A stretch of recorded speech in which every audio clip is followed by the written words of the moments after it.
Pada zaman dahulu, terdapat sebuah desa yang makmur dan asri di tanah kekuasaan Kerajaan Mataram, yakni Desa Ngasem.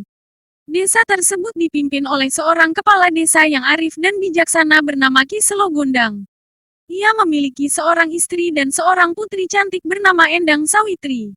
Karena sebuah kutukan, Endang Sawitri harus mengandung dan melahirkan seorang anak berwujud ular piton. Anak ular piton tersebut kemudian diberi nama Baru Kelinting oleh Endang Sawitri. Pertumbuhan tubuh Baru Kelinting sangat cepat, hingga membuat dia tidak bisa tidur di dalam rumah karena saking panjangnya.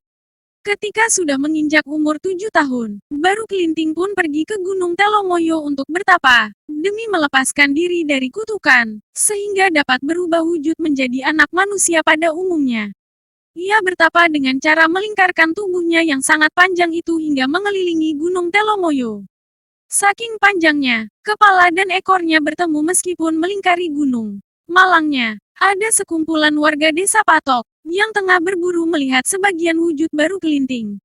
Karena tidak terlihat kepala ular, dan warga yakin ular itu tidak akan menyerang, akhirnya mereka memotong-motong sebagian badan Baru Kelinting untuk dibawa pulang ke desa mereka.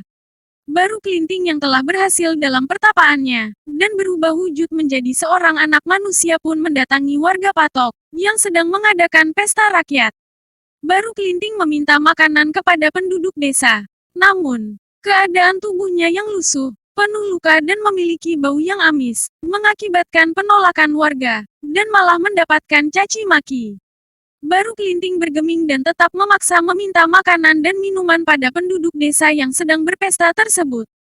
Namun dia diusir dan disuruh pergi secepatnya. Dengan menangis dan sakit hati, Baru Kelinting pergi meninggalkan pesta. Ia berjalan sambil terus menangis hingga akhirnya tiba di sebuah gubuk yang dihuni seorang nenek tua bernama Nyai Latung.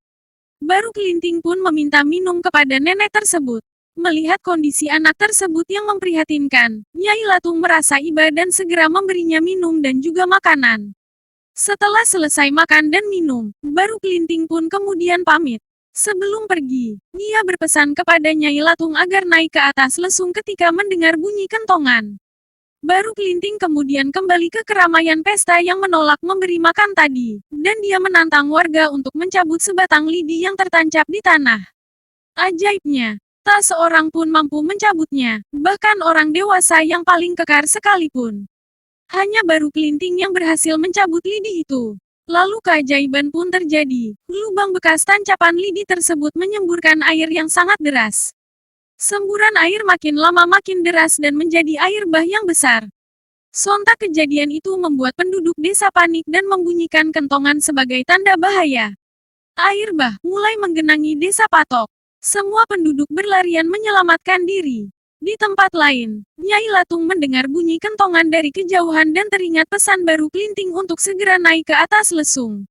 Dalam kebingungan, Nyai Latung kemudian menaiki lesung, dan dalam sekejap air bah telah menggenangi desa Patok. Dalam kondisi terapung-apung di lesung, Nyai Latung menyaksikan para tetangganya tenggelam. Setelah beberapa lama, lesung Nyai Latung terbawa menepi sehingga ia dapat naik ke daratan. Ia baru menyadari bahwa hanya dirinya lah yang selamat dari banjir bandang tersebut. Dalam termangu, ia memandangi air bah di hadapannya menjelma menjadi hamparan rawa. Akhirnya Nyai Latung memutuskan tinggal di pinggir rawa tersebut. Ia menamakan desa yang tenggelam itu dengan nama Rawa Pening, yang berasal dari genangan air bening, yang membentuk rawa. Demikian legenda Baru Kelinting yang menjadi kisah sejarah asal-usul Rawa Pening. Kekurangan adalah milik manusia, kesempurnaan hanya milik Allah semata.